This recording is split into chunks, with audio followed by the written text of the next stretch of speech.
ಮಲ್ಟಿಪ್ಲೆಕ್ಸ್ಗಳಲ್ಲಿ ಏಕರೂಪ ದರ ನಿಗದಿ ಮಾಡುವ ನಿಟ್ಟಿನಲ್ಲಿ ರಾಜ್ಯ ಸರ್ಕಾರ ಮಹತ್ವದ ಹೆಜ್ಜೆ ಇಟ್ಟಿದೆ. ಈ ಸಂಬಂಧ ಗೃಹ ಇಲಾಖೆ ಕರಡು ಅಧಿಸೂಚನೆ ಹೊರಡಿಸಿದ್ದು ಟಿಕೆಟ್ ದರ 200ಕ್ಕೆ ನಿಗದಿಯಾಗಲಿದೆ. ಇದು ಸಿನಿ ಪ್ರಿಯರಿಗೆ ಸಂತಸ ತಂದಿಟ್ಟಿದೆ.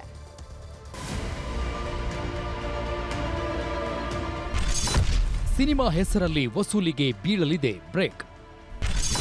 ಮಲ್ಟಿಪ್ಲೆಕ್ಸ್ಗಳಲ್ಲಿ ಟಿಕೆಟ್ ದರ 200 ನಿಗದಿ. ಇತ್ತೀಚಿನ ದಿನಗಳಲ್ಲಿ ಪ್ಯಾನ್ ಇಂಡಿಯಾ ಹೆಸರಲ್ಲಿ ಪ್ರೇಕ್ಷಕರಿಂದ ಬೇಕಾಬಿಟ್ಟಿ ವಸೂಲಿ ಮಾಡಲಾಗ್ತಾ ಇದೆ.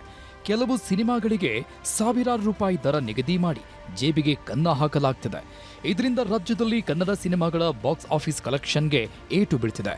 ಬಾಲಿವುಡ್, ಟಾಲಿವುಡ್, ಮಾಲಿವುಡ್, ಕಾಲಿವುಡ್ ಸಿನಿಮಾಗಳಿಗೆ ಎಷ್ಟೇ ದರ ನಿಗದಿ ಮಾಡಿದ್ರೂ ಹೇಳೋರು ಕೇಳೋರು ಯಾರೂ ಇಲ್ಲದಂತಾಗಿತ್ತು. ಆದ್ರೀಗ ಸರ್ಕಾರವೇ ಏಕರೂಪ ದರ ನಿಗದಿಗೆ ಮುಂದಾಗಿದೆ. ಟಿಕೆಟ್ ದರ 200 ರೂಪಾಯಿ ಗರಿಷ್ಠ ದರ ಮಿತಿ ಹೇರಿ ಗೃಹ ಇಲಾಖೆ ಏಕರೂಪ ದರ ಕರಡು ಅಧಿಸೂಚನೆ ಹೊರಡಿಸಿದೆ. ದುಬಾರಿ ಟಿಕೆಟ್ಗೆ ಬೇಸತ್ತಿದ್ದ ಸಿನಿ ಪ್ರಿಯರು ಮಲ್ಟಿಪ್ಲೆಕ್ಸ್ಗಳಿಗೆ ಹೋಗುವುದಕ್ಕೆ ಹಿಂದೇಟು ಹಾಕ್ತಿದ್ರು. ಅಲ್ಲದೆ ಟಿಕೆಟ್ ದರಕ್ಕೆ ಮಿತಿ ಹೇರಬೇಕು ಅನ್ನೋ ಆಗ್ರಹ ಕೇಳಿಬಂದಿತ್ತು. ಇದೀಗ ಸರ್ಕಾರದ ನಿರ್ಧಾರಕ್ಕೆ ಸಿನಿ ಪ್ರಿಯರು ಖುಷಿಯಾಗಿದ್ದಾರೆ.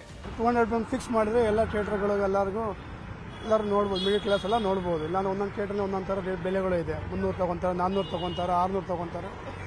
ಒಂದೊಂದು ಫಿಲಮ್ ಮೇಲೆ ಡಿಪೆಂಡ್ ಮಾಡ್ತಾರೆ ಅವ್ರು, ಕೆಲವು ಟೈಮ್ ರೇಟ್ ಫಿಕ್ಸ್ ಮಾಡ್ತಾರೆ.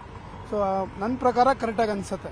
ಯಾವ ಭಾಷೆನೇ ಇರಲಿ, ಕನ್ನಡ ಇರಲಿ, ತಮಿಳ್ ಇರಲಿ, ಹಿಂದಿ ಇರಲಿ, ಇಂಗ್ಲೀಷ್ ಇರಲಿ, so 200 rupees is the best price ಅನ್ಸುತ್ತೆ. ಇವಾಗ ನಮಗೂ ಹೋದ್ರೆ ನೋಡಬೇಕು ಅಂತ ಆಸೆ ಇರುತ್ತೆ. ಬಟ್ ಈ ಪ್ರೈಸ್ ಕನ್ಸ್ಟ್ರೈನ್ ಇಂದ ನಮ್ಗೇನು ಅನ್ಸುತ್ತೆ, ಓಕೆ ಅದೇ ದುಡ್ಡಿದ್ರೆ ನಮ್ಮ ಮನೆ ಕೆಲಸಕ್ಕೆ ಏನೋ ತನ ಆಗುತ್ತೆ ಅನ್ನೋ ಒಂದು ಚಿಕ್ಕ ಮಿಡಲ್ ಕ್ಲಾಸ್ ಮೆಂಟಾಲಿಟಿ ನಮಗಿದ್ದೇ ಇರುತ್ತೆ. ಸೊ ನಾನೇನು ಹೇಳೋದಂದ್ರೆ it is quite a good move. But ಇನ್ನು ಇದನ್ನ ನೀವು ಎಕ್ಸ್ಟೆಂಡ್ ಮಾಡಿದ್ರೆ ಗವರ್ಮೆಂಟ್ ಲೈಕ್ ಪಾಪ್ಕಾರ್ನ್ ಅದೆಲ್ಲ ನೀವು ನೋಡಿದ್ರೆ ಇವಾಗ ನಾವು 200 ಈಟೇಬಲ್ಸ್ಗೂ ಕಮ್ಮಿ ಮಾಡಿದ್ರೆ ಅಪ್ಲೈ ಮಾಡಬೇಕು. ಬಿಕಾಸ್ ಇವಾಗ ನಾವು ನಾರ್ಮಲ್ ಥಿಯೇಟ್ರಲ್ಲಿ ನೋಡಿದ್ರೆ 50-60 ರೂಪೀಸ್ ಸಿಗುತ್ತೆ. ಅಲ್ಲಿ 600 ರೂಪೀಸ್ ನಾವು ಒಂದು ಪಾಪ್ಕಾರ್ನ್ ತಗೊಬೇಕು ಅಂದ್ರು ಅದನ್ನು ಯೋಚನೆ ಮಾಡಬೇಕಾಗತ್ತೆ. ಸದ್ಯ ಈ ಕರಡು ಅಧಿಸೂಚನೆಗೆ ಆಕ್ಷೇಪಣೆ ಸಲ್ಲಿಸಲು 15 ದಿನಗಳ ಕಾಲಾವಕಾಶ ನೀಡಲಾಗಿದೆ. ಈ ನೂತನ ಅಧಿಸೂಚನೆಗೆ ಯಾವುದೇ ರೀತಿಯ ಆಕ್ಷೇಪ ಇದ್ದರೂ ಅಭಿಪ್ರಾಯ ಮಂಡಿಸಬಹುದಾಗಿದೆ. ಒಂದೊಮ್ಮೆ ಈ ಕಾನೂನು ಜಾರಿಯಾಗಿದ್ದೇ ಆದರೆ ಪರಭಾಷಿಕ ಸಿನಿಮಾಗಳಿಗೆ ದೊಡ್ಡ ಹೊಡೆತ ಬೀಳುವುದಂತೂ ಸುಳ್ಳಲ್ಲ. Bureau report, news 18. ಚಿನ್ನಸ್ವಾಮಿ ಸ್ಟೇಡಿಯಂನಲ್ಲಾದ ಕಾಲ್ತುಳಿತ ಪ್ರಕರಣದ ಬಳಿಕ ಕರ್ನಾಟಕ ರಾಜ್ಯ ಕ್ರಿಕೆಟ್ ಸಂಸ್ಥೆ ಭಾರೀ ಚರ್ಚೆಯಲ್ಲಿದೆ. ಇದೀಗ ಕೆಎಸ್ಸಿಎ ವಿರುದ್ಧ ಕಮಿಷನ್ ಆರೋಪ ಕೇಳಿಬಂದಿದೆ. ಕಾಮಗಾರಿ ಬಿಲ್ ಕ್ಲಿಯರ್ ಮಾಡುವುದಕ್ಕೆ ಕಮಿಷನ್ ಕೇಳಿದ್ದು ಗುತ್ತಿಗೆದಾರರು ಅಸಮಾಧಾನ ವ್ಯಕ್ತಪಡಿಸಿದ್ದಾರೆ. ಕಮಿಷನ್ಗಾಗಿ ಹಣ ಕೊಡದೆ ಕಳ್ಳಾಟ, ಕೆಎಸ್ಸಿಎ ವಿರುದ್ಧ ಗುತ್ತಿಗೆದಾರರ ಆರೋಪ.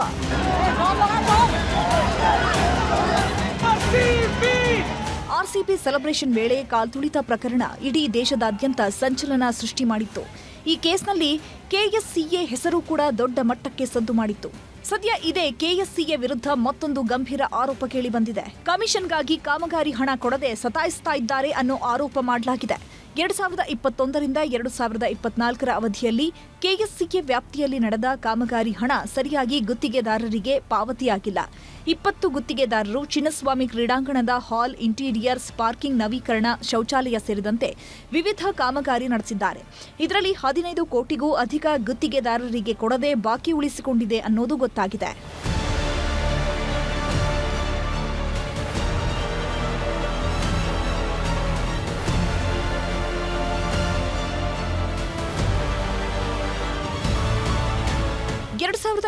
ರಿಂದ ಕಾಮಗಾರಿ ಮಾಡಿರುವ ಫಿಡೆಲಿಟಸ್ ಕಂಪನಿಗೆ 1.80 ಕೋಟಿ ಹಣ ಕೊಡಬೇಕಿದೆ.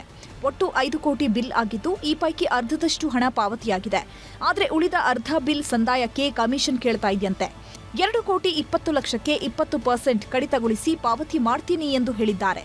ಆದರೆ ಈವರೆಗೂ ಹಣ ಪಾವತಿಸಿಲ್ಲ ಅನ್ನೋದು ಫಿಡೆಲಿಟಸ್ ನಿರ್ದೇಶಕರ ಆರೋಪ. ಈಗ ಮಾನ್ಯ ರಘುರಾಮ್ ಭಟ್ ಅವರು ಏನೋ ಒಂಚೂರು ನಮಗೆ ಆಶ್ವಾಸನೆ ಕೊಟ್ಬಿಟ್ಟು ಇಲ್ಲ ನಾನು ಮಾಡಿಕೊಡ್ತೀನಿ, ಮುಗಿಸ್ಕೊಡ್ತೀನಿ ಅಂತ ಹೇಳಿದ್ದಾರೆ. ಇದು ಇದನ್ನು ಒಂದು ವೃತ್ತಿ ಧರ್ಮಕ್ಕಾಗಲಿ ಏನಾದರೂ ಸಲ್ಲಿಸಬೇಕು ಅಂತ.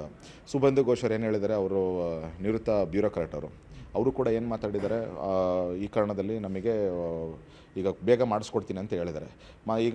ಈಗ ಲಾಸ್ಟ್ ವೀಕಲ್ಲಿ ಇವರು ನಿವೃತ್ತ ಇಂಜಿನಿಯರು ಮಲ್ಲಿಕಾರ್ಜುನ ಸ್ವಾಮಿ ಅಂತ ಒಬ್ಬರಿದ್ದಾರೆ. ಅವ್ರ ಕಡೆಯಿಂದನೇ ಈಗ ಒಂದು ಇವ್ಯಾಲ್ಯೂಷನ್ ಆಗಿದೆ. ಇದು ಎಷ್ಟನೇ ಸತಿ ಇವ್ಯಾಲ್ಯೂಷನ್ ಅಂತ ನಮ್ಮ ಕಡೆಯವ್ರಿಗಂತೂ ಲೆಕ್ಕ ಇಲ್ಲದಂಗೆ ಆಗಿದೆ. ನಮಗೀಗ ಬರಬೇಕಾಗಿರೋದು 2 ಕೋಟಿ 39 ಲಕ್ಷ ಆಗಿದೆ. ಅವ್ರೀಗ ನಮಗೆ 1 ಕೋಟಿ 88 ಲಕ್ಷ ಕೊಡ್ತೀನಿ ಅಂತ ಇದನ್ನು ಹೇಳಿದ್ದಾರೆ.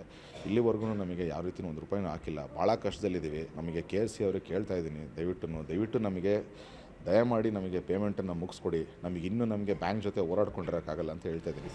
ಈ ಬಗ್ಗೆ ಕರ್ನಾಟಕ ರಾಜ್ಯ ಕ್ರಿಕೆಟ್ ಅಸೋಸಿಯೇಷನ್ ಮೊರೆ ಹೋದ್ರೂ ಯಾವುದೇ ಪ್ರತಿಕ್ರಿಯೆ ಬಂದಿಲ್ಲ. ಕಳೆದ 3-4 ವರ್ಷಗಳಿಂದ ಕೋಟ್ಯಾಂತರ ರೂಪಾಯಿ ಕಾಮಗಾರಿಗಳು ಚಿನ್ನಸ್ವಾಮಿ ಸೇರಿದಂತೆ ಕೆಎಸ್ಸಿಎ ವ್ಯಾಪ್ತಿಯಲ್ಲಿ ನಡೆದಿದ್ದು, ಸಂಪೂರ್ಣವಾಗಿ ಯಾವ ಗುತ್ತಿಗೆ ಕಂಪನಿಗೂ ಬಿಲ್ ಕ್ಲಿಯರ್ ಆಗಿಲ್ಲ.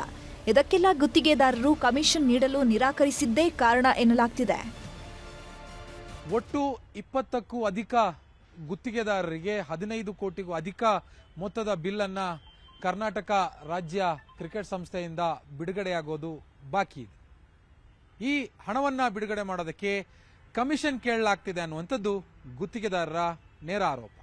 ಬೆಂಗಳೂರಿನ ಕ್ಯಾಮರಾ ಪರ್ಸನ್ ನೂರಮ್ಮ ಜೊತೆ ಆಶಿಕ್ ಮುಲ್ಕಿ, ನ್ಯೂಸ್ 8.